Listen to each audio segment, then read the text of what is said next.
What's going on, family? It's been a minute. It's been a minute, man, and we're trying to get back into this whole spiritual conversation. Once was the natural order of everything. Now we're the natural laws of chaos. You got your boy here, brother Gene, sitting here with the professor. You mind if I say the real name? Absolutely. My honorable brother, Michael Bell. It's been a long time, brother. It's nice to see Man, you, man. thank you, brother. Hey, did like I said, this brings back memories, man. I know we used to go in, man, and actually, I know a lot of people here might not be aware of when we were the natural order everything, but I grew tremendously on that platform, and so I look forward to opportunity to revisit, that right there, and just the potential to again build with my brother, because like I said, that was an amazing time for me. And I just think back, and it always brings back memories. I can vividly recall just growing by leaps and bounds. So yeah, I'm loving it. I'm loving it. Man, I'm with you there. You were influential in my spiritual growth, as well as me preparing to get to the fullest experience of masonry. When Mm. I sat in the East, I was fully prepared, and some of the dialogue that we had back and forth, like I said, was influential. So, eternally grateful to you for all the knowledge that you shared and for the work that you put in with me back on the natural order of everything. Those were some phenomenal, phenomenal conversations and hours of good time, which are still available on TalkShoe. I was listening to someone the other day. I was letting my wife listen to him, and she was like, "I had no idea." Since we was going in, and then during that time, I think I just lost interest because of all the conflicts and all of the other opinions. And I was like, "Well, spirituality is subjective. One Yep, person very much says so. no, somebody else says yes, and whatever works for you works for you." But I had this idea to get back into it a year ago, and I got a message from my Jen. I've been talking to you about it, and I felt like now was the time. Um, I'm not really into teaching. I'm not really into trying to go in and sway people's thoughts and spirituality as much as just share what I've gotten out of it, and hopefully somebody can pick up what I'm laying down. hmm hmm I'll say this, what you touched on about it being subjective, and about how there's so many varying opinions. I think a lot of people get it twisted because consciousness is very much a very selfish endeavor, Yeah, right? yeah, Um, even the people who claim that they're trying to save the world. I know later today I know later this evening we plan on talking about sigils. And something funny crossed my mind just thinking about the subject. How many people do you know of that created sigils to save the planet? None. none. It was always for something very personal. And so the beauty of that is, of the subjective nature of consciousness, is that once you wrap your mind around the fact that everybody's a reflection of you, your selfishness can transform into something that's not so selfish and become selfless. Because if you realize everybody's a reflection of you, then you won't be making sigils for your enemy to die a horrible death or Right. whatever, because that's just a reflection of you. So it starts off from a very selfish place, and I think that has the potential to evolve into something selfless. But to be fair, out the gate, everybody gets into this for very selfish reasons, and truthfully, nothing's wrong with that. You No, know. nothing at all. Nothing at all. There's nothing wrong with it at all. And you know, it was time to get back in the seat. It was time. I feel natural in this position here. I have so many conversations with guys at work. Usually starts off with masonry. They see I got a Masonic tattoo. Hey man, what's that like? I had a conversation with some guys at work the other day that was watching something on PBS. Okay, Mm, I don't know what the show was, but it was in regards to ancestry. And they says, well, they found out this one guy's had a Freemason in his family, and then it answered all the questions on why he had so many curses in his family. I says, what? right. What do you mean curses? Well, they say in Freemasonry you have you have to swear out of something out of a satanic Bible, and that's why you're. I'm like, whoa. Who I says, told I'm you? a Yeah, Freemason, bro. I'm a Freemason. Let me explain to you a thing, and then from there, the conversations just go so far and so deep. And I'm a natural teacher. I'm a yeah, natural teacher, I and agree. I'm able to bring it to a way that, not to say dumb it down, but digestible for everybody to understand what I'm talking about. So then they'll come up to me, hey Gene, man, what you think about this and what you think about that, and then I'm able to give them an honest opinion because of my experience through masonry. But I blew some guys away. I was like, y'all know there's like a Bible that sits inside. I'm pretty open with masonry. I don't talk about what we do inside of masonry, inside of our lodge list, like how you wouldn't talk about what you talk to your family about at your kitchen table. Some things stay in the house. You know what I'm saying? But I was able to go from there and change the perception of people. And if I do anything, I drop little jewels, little seeds of knowledge to make you think later. I'm really good at it. So as far as me trying to be like a Beniti or a Panic, eh, not me. But for the people who I can reach, I'm able to change their lives. And I'll say this: number one, there's a saying that I agree with. It's each one reach one, right? Some Yeah. people, like you said, Beniti, Panic, Bobby, Dr. Phil Valentine. Some people have an appetite for mass instruction, right? So for me, I'd rather be that example, and if somebody gets something away from it, cool. But like me. I have a YouTube channel, but I'm not one of them dudes that upload every day and trying to tell people how to eat, live, and think and all that. That's not me. My thing is I'm gonna lead by example as best I can. And since I'm such a voracious reader, I'm gonna share with you what I've learned. Now, if you can take from that, cool. If not, like you were saying about the generational curses, I hear stuff like that all the time about Masons. Uh, uh, if you don't hear that about breaking the generational curses, people will tell you that oh, you don't know enough because you're not high enough, man. Yeah. You haven't gotten to the upper echelon. And so, truthfully, while we're on the topic of Freemasonry, I was talking with one of the past masters in my lodge, and he was saying that I'm too visual on Facebook, on social media, TikTok, Instagram. Shouldn't be doing that because there's a lot of hatred towards Masons. So what I tried to tell him was, actually, that's a sign of interest. You can take it as people constantly saying something is bad, but actually, a lot of people just want to know. So, like you, I'm very open. I've spoken to people who have told me, man, I want to be a Mason, and I know their mindset. They might be heavy into Egypt or something like that, and I tell them, you become a Freemason, you're going to be heavily immersed in the Bible. You okay with that? You feel me? Because a lot Yeah, of people, a lot of definitely. people, a lot of people think that you become a Freemason and you're going to be discussing all these esoteric this, and you're going to be deep into the hieroglyphs. When in actuality, the thing I like the most about Freemasonry is that it is an exploration of self. And normally, when you gain knowledge of self or you explore yourself, you do it alone.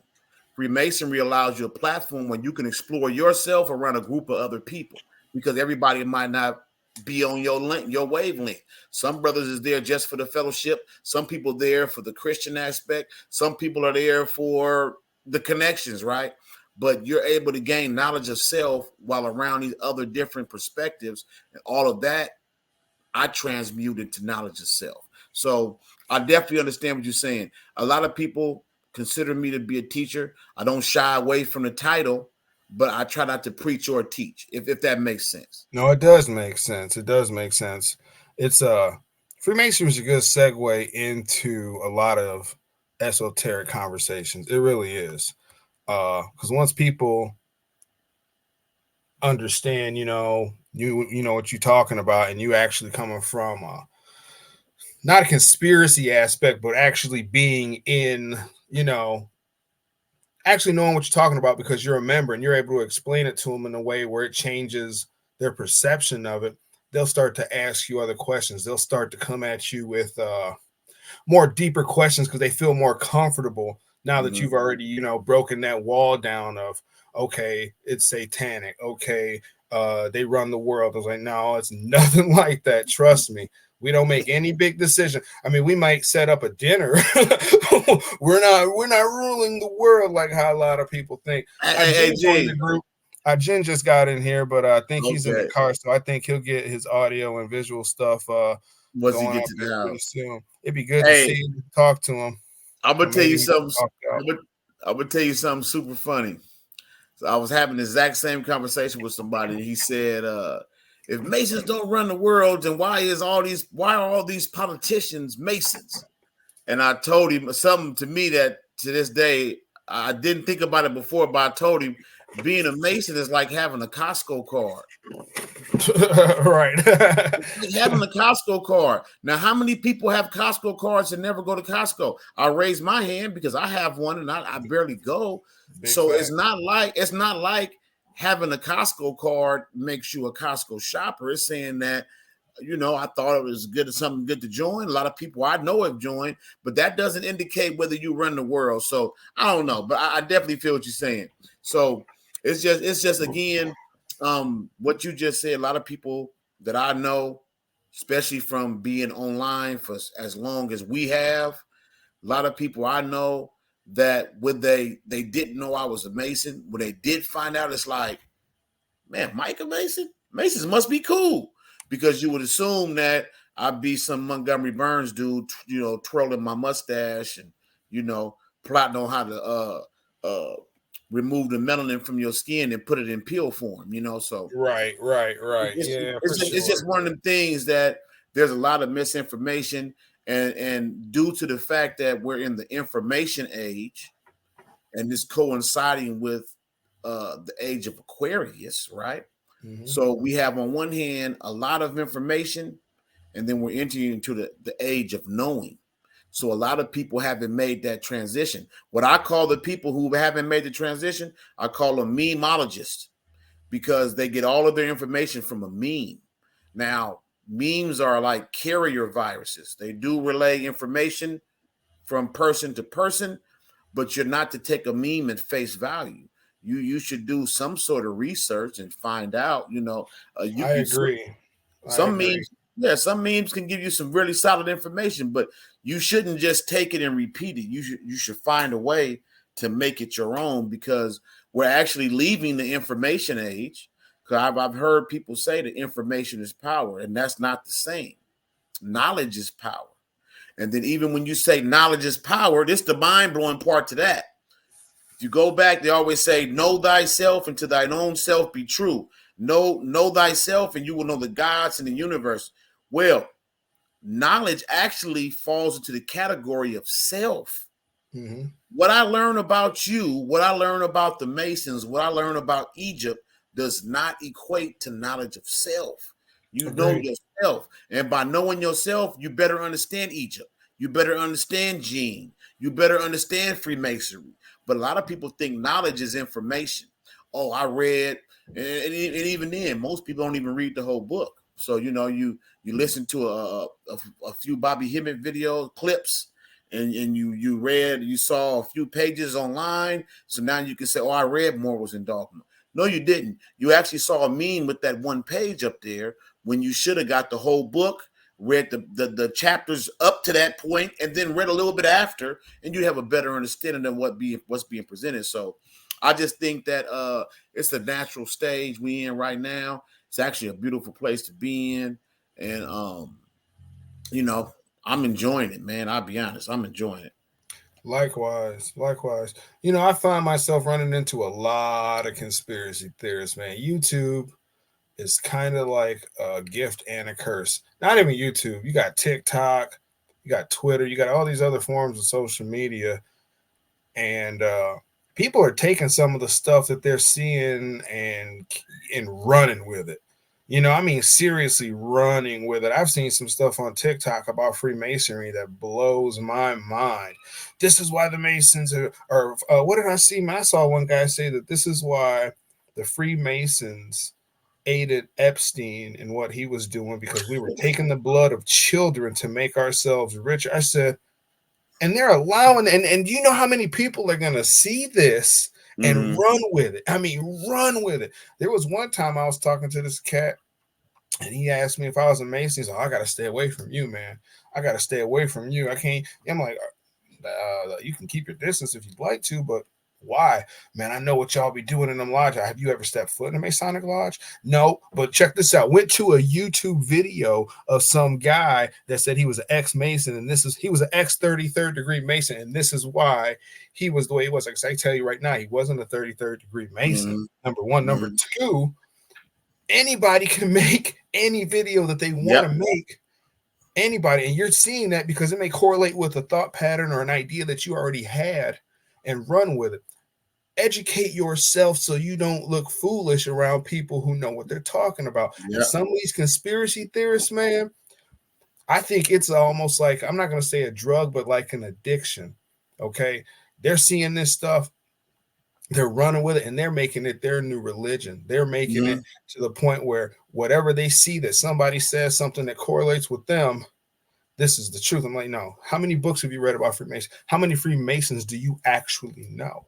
How many Masons do you how many Masonic lodges have you been into? How many Masonic functions have, so you really can't talk about it. Yep. I had a guy one time tell me, you ain't no Freemason. Yes, I am. Man, anybody can have a tattoo, anybody can have a license plate. Anybody, first of all, not anybody can have a Masonic license plate. You have to show proof in Michigan for the Secretary of State to even consider giving you one. Number one. Mm. Number two, here's my dues card. Anybody can print that out, bro. I just know you're not no Freemason. I just know it. I just know it. The Illuminati wouldn't accept you. Damn, that's mean as hell. Number one. Number two, ain't no Illuminati. You know, we not the Illuminati. That's another humongous misconception about Mm-hmm. Freemasons. We're the Illuminati. We're the entry level to the Illuminati. I'm like, that is so far from the truth. And I'm looking at this guy, he's talking to other guys, and they're like listening to him. I'm like, yo, this is poisonous. This is Yeah. this is Yes. what's damaging to the craft itself, and why you have people doing hate crimes in Masonic lodges. We had a Masonic lodge here in Saginaw that somebody spray painted on the out. Hate these motherfuckers. Next time y'all go to lodge, we're sitting outside with sawed-offs. They spray painted that on the side of the building, and Mm-hmm. the lodge was kind of didn't know how to take it. It could have been some kids. It could have been some people who was really angry and upset. And I'm fueled to believe that they are some of those people who believe that we're up to no good. But if they only knew behind the scenes, we're the reason why they got parks in some of these communities. We're the Yep. reasons why Secret Santa is to getting taken care of to such a costly, a huge event. We're the reason why some of these families and battered women in these shelters are being funded, but they don't want to hear any of that. They only heard, Epstein and all this other shit. I'm like, sometimes it's just so frustrated. And I don't argue with dumbasses. I just argue. That's how you feel. That's how you feel. You just keep your distance if you want to. But, the people I'm able to educate, oh, they taking it wrong with it. Hey, man, what's Freemasonry really about? After I explain to them, it's not like it's a brotherhood, bro. It's a brotherhood. I know another cat, Mike. He was a member of the Proud Boys when that shit was going down. I said, Mm-hmm. what made you? I'm curious of anybody who joins any kind of, what was your interest? What made you want to get involved with this? Man, I like the brotherhood. Okay. I like the fact that we're all like minded and we all believed in the same thing. I mean, that's dope. Do you still hang out with them? No, my family cut me off. A lot of people didn't agree with what I was doing. So I kind of just kept my distance. And I was like, okay, I get that. And then I was telling him about Freemasonry. He's like, man, the whole reason I joined is so I can have a brotherhood. I'm like, man, Freemasonry might be the way for you. Now, I'm not trying to push you one way or another. But a couple of days later, he called me, man, what's Freemasonry really about? How do I join? I said, well, you just did pretty much by talking to me and then coming at me on your own. He was looking for something, joined the club, wasn't for him. He kind of club hopped, thought about joining a motorcycle club because he was looking for something like that. And I was like, Mason might be where it's at. So sometimes open conversation will really, really fuel people to get involved with something a little bit bigger than what they are versus, listening to other opinions. Because all he had ever heard about Masonry was evil, bad stuff. I'm like, no, it's not. It's actually some of the most beautiful, peaceful things I've ever been a part of. It's a brotherhood where real men actually really love you and care about you. We're the foundation of every club in the world. It started with us. Once you tell them that and they're open minded enough to pick up what you're laying down, it's like, okay, this might be something I really want to get into. Because I can tell you right now, masonry had anything to do with stuff like that, Gene wouldn't be a part of it. You know what I'm saying? I wouldn't have nothing to do with it. So it's these conspiracy theorists, man, they really they don't get under my skin. I don't really let them get under my skin. It's just the ones who are so uneducated about anything, and they are able to sway other people to think that there's something wrong with it. And it doesn't even have to be about masonry. It could be about anything. I know conspiracy theorists right now talking about the shifts or the poles are shifting. That's why there's water in California. There's this, that, and the other. And I'm like, there may be some truth to it, but what research have you actually done to say what you're saying? We can watch anything on social media, and because a couple people say something and there's no explanation for what's going on, doesn't mean you have to run with it. What research have you actually done to speak on this topic with such, you know, confidence in what you're saying is right? And a lot of times there's no research done in what people are talking about. And it's not annoying to me. It just kind of lets me know who I'm dealing with. Some of these conspiracy theorists take it way far. I know Christian conspiracy theorists. I know atheist conspiracy theorists. And all of these conspiracies are just, they're so far away from each other, but at the same time, they're convincing other people that what they're saying is right. And we're in the age of information, so sometimes it makes me feel like everybody's like a sponge picking up what everybody else is saying instead of doing the actual work and research on their own. And it doesn't take much effort. It doesn't take much effort to kind of look into it yourself. And the internet, sometimes you might have to look at a few different pages that you trust. But yeah, I didn't mean to go on a tangent about conspiracy theories, but lately it's been kind of interesting. You know what I'm saying? Nah, it's a fear based thing, and you know, when it comes down to lower vibrations, man, you know, some people take the low hanging fruit, right? It Mm-hmm. takes effort to reach higher. So, and it doesn't apply just to Freemasonry; it goes all the way around. One of the huge topics you see now is the male female thing. You Oh yeah. know, all of that falls into the same category. It might not be to the extreme, but it's still low hanging fruit. And low hanging fruit is usually hanging low because it's rotten. You know what I'm saying? Ha! Big facts. Yeah, no, I You hear know what that I'm for saying? sure. I hear that for sure. So, there's a few things I want to touch on tonight. We want to talk about sigils, and I kind of want to talk a little bit about. I just got my ancestry report here, and I sent you and Jen a copy of it.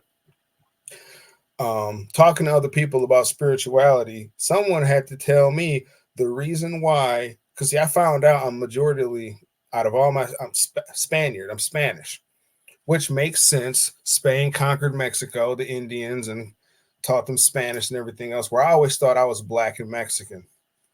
So now it breaks down differently. And somebody said, man, maybe some of the work you're doing isn't working because Spanish people are white. I said, wow, I can't believe you have so much information to share. I'm like, I don't understand, but I'd like to touch on that too. Does that stuff really, really, really matter? But first and foremost, man, let's get on some sigil conversation. Let's do it. Let's do it. First and foremost, we don't have to go into how to create sigils. We don't have to go into anything like that. Why do you think people do sigils and get no results? Oh, that's a great okay. See, the thing about sigils is this: sigils, in terms of magic, first of all, sigils are closely connected to chaos magic, Mm-hmm. right? Very closely. You really can't separate the two. And so when people seek results, people have to realize that the guardian at the gate, so to speak, is your conscious mind and your ego. Now, most of the talk is about ego death and destroying your ego, but your ego actually is your best friend. You just put it on high. You it's been elevated to a level where it shouldn't be. Your ego is actually the guardian at the gate. Make sure that nothing gets past you that shouldn't, is there to protect you. So the the thing about sigils is that it's designed to bypass that part of the conscious mind, go to the subconscious, and then work.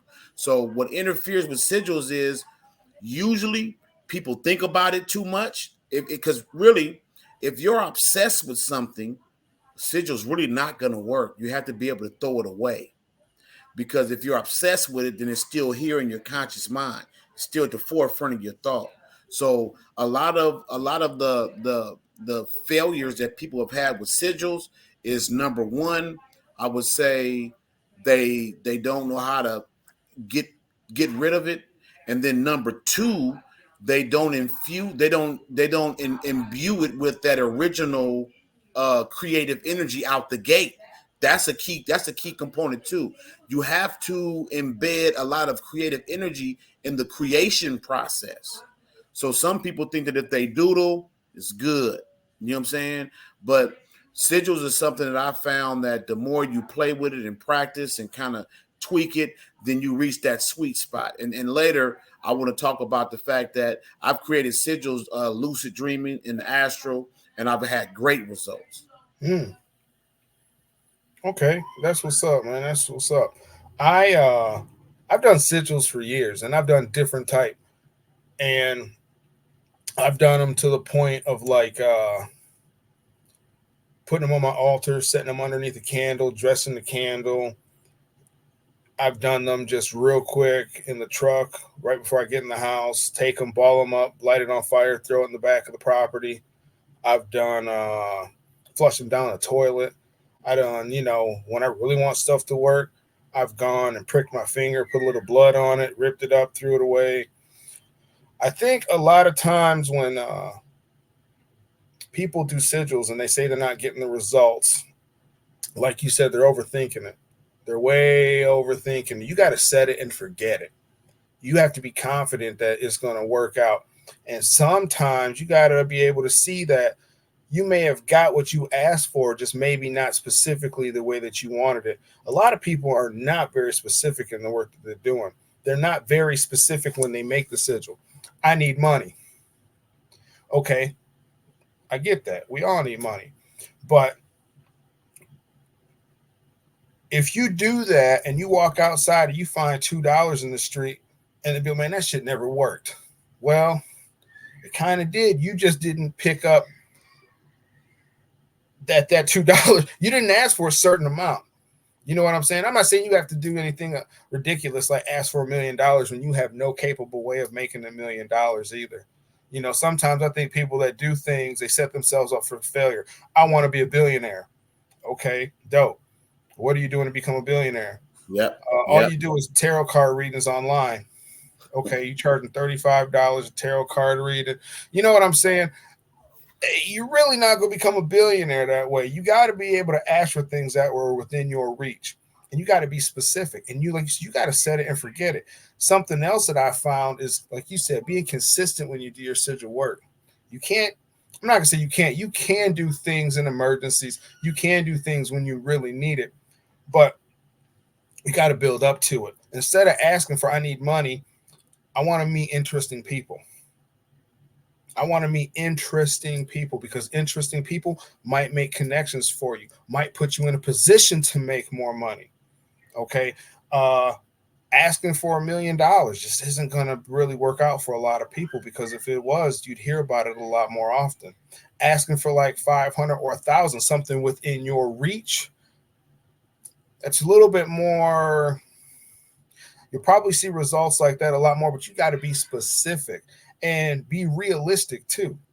When I've written sigils, I want to have peace with everyone around me.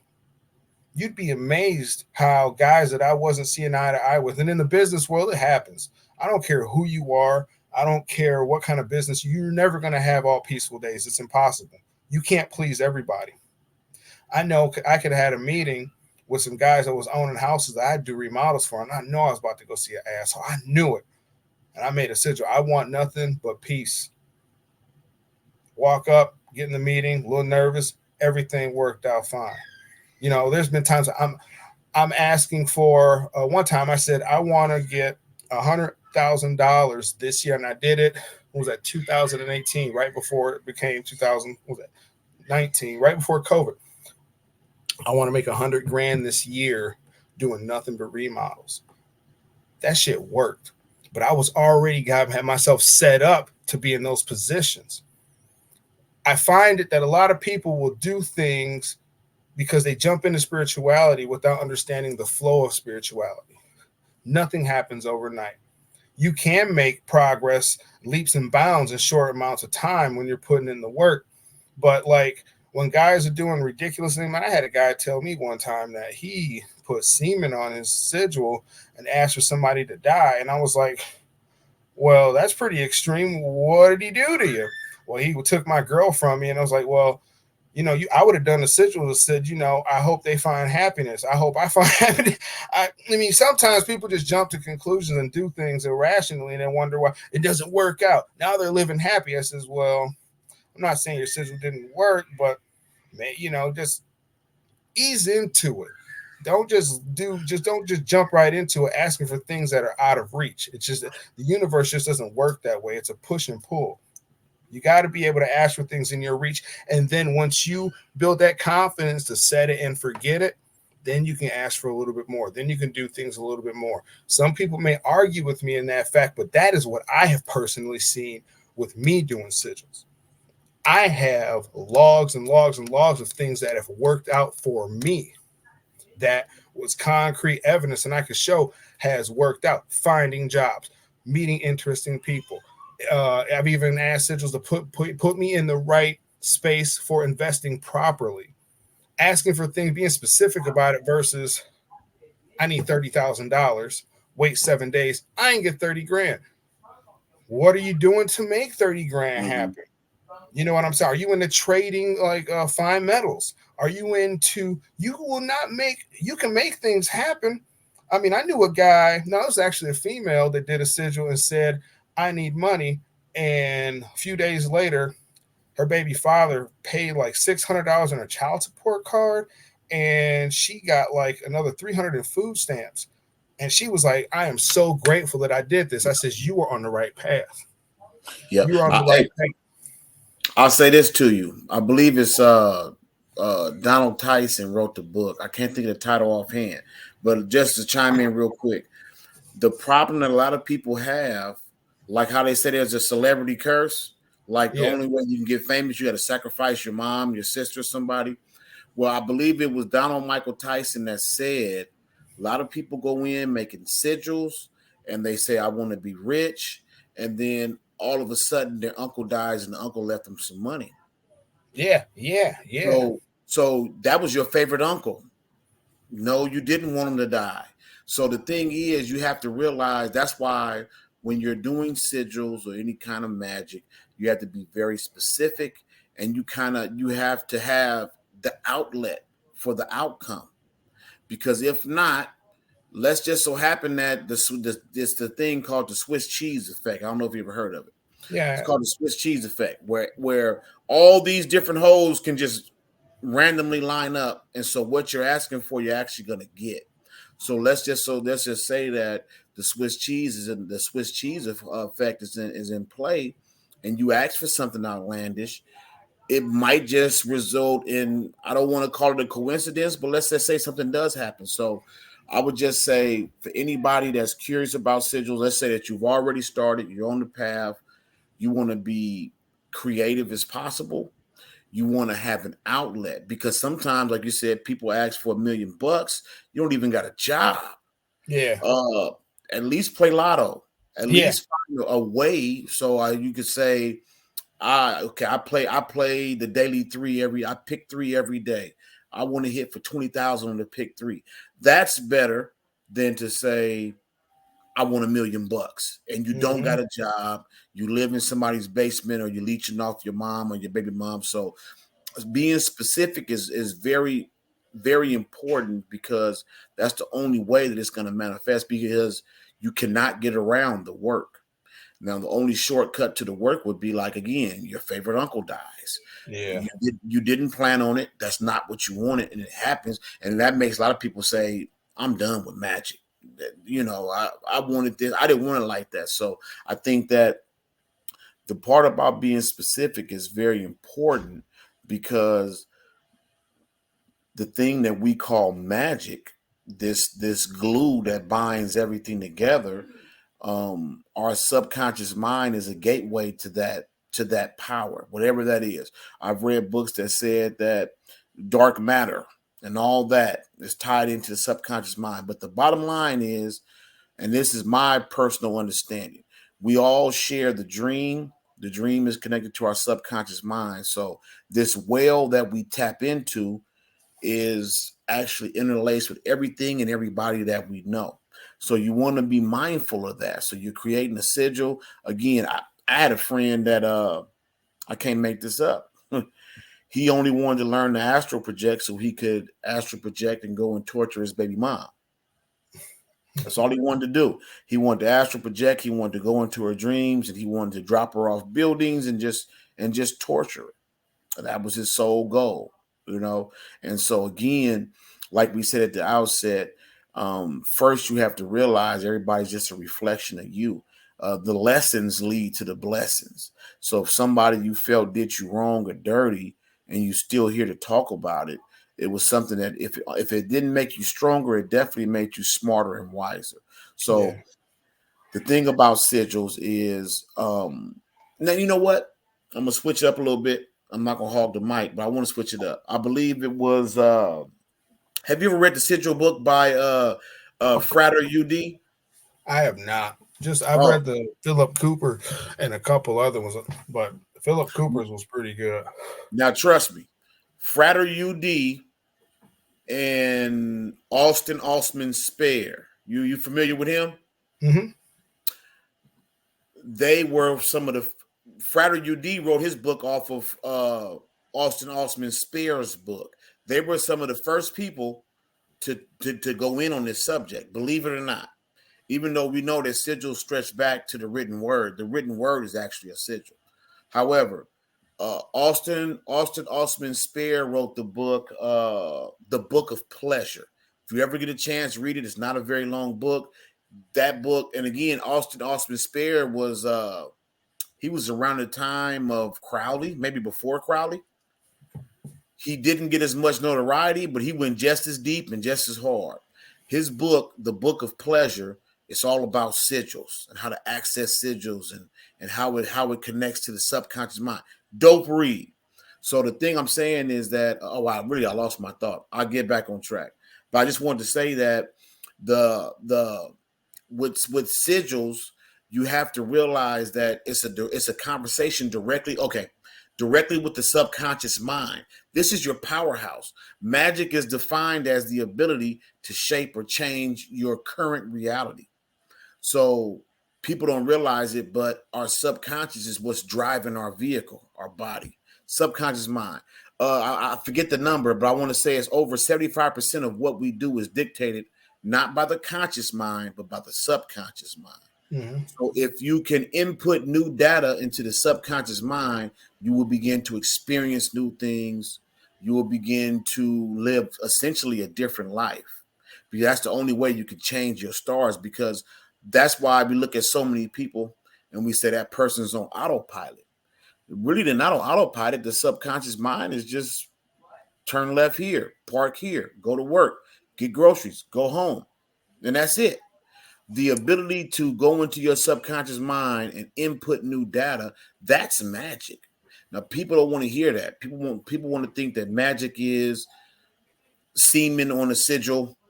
Magic is That shit's gross. waking up in the morning and you come out your front door and there's $1 million at your front step. That's not magic. You know what I'm saying? And even if that does happen to you, because I've done it all too. I've done everything with a sigil you can imagine. So if it does manifest, it's definitely not a coincidence. It says in the Kabbalion that coincidence is actually the manifestation of a law that you just don't realize. Yeah. Everything happens according to designs that you've laid down on a trestle board in your mind, whether you're aware of it or not. So I just wanted to say that people have to, and also this is why so many people are afraid of sigils, because the average person is afraid of their mind. So Agreed. I agree to that. I have a good friend of mine, somebody I truly respect. He is a Rosicrucian, and Okay. uh, and he asked me what I know about sigils, and I was like, "Oh man, sigils! Pfft, I've experimented every way possible." Man, his eyes got big. Like, you experiment with sigils? You know how Yeah. dangerous that is? And I'm like, "Yeah, I experimented with them for years, and I realized what worked for me and what didn't. I got results, and this and that." But just to show you that there are people that even in our circles who we would assume to be professionals or upper echelon, they still look at people like you and I and say, "I mean, you play with sigils?" Oh, yeah. Because yes, I do. So just to lay that groundwork, that sigils are affecting your subconscious mind. Most people are afraid of their own mind. They don't tamper around in there. They leave it alone. They're okay where it is. So that's why I was saying at the outset that sigils are closely associated with chaos magic, because chaos magic is only referred to as chaos because it deals directly with your power source, which is your mind and your subconscious mind. So I just think that if it doesn't work, generally, like you said, either you didn't recognize that it worked because your sigil was too broad, or sometimes you can do a sigil that what you asked for is very realistic, might not come to you for 12 years. But the subconscious mind isn't set up for it just quite yet. You got to build up Exactly. to it. You got to And build up to it. actually, the subconscious mind does not recognize time as we do. Past, Agreed. present, and future is all the same. So you might say, I want $1 million today, but what is today? Yesterday? Is that 10 years ago? Is that 20 years from now? Is that after you're dead? You get killed, you get hit by a fucking Brinks truck and they give your family $1 million. So a lot of times, Right. you know, Right. Yeah. so that's why Definitely. that's why it's important to be specific. That's why it's important to be somewhat realistic. You don't got to be totally realistic, because sometimes you can ask for something and what it manifests could be even more than what you imagined, Hmm. right? So, yes.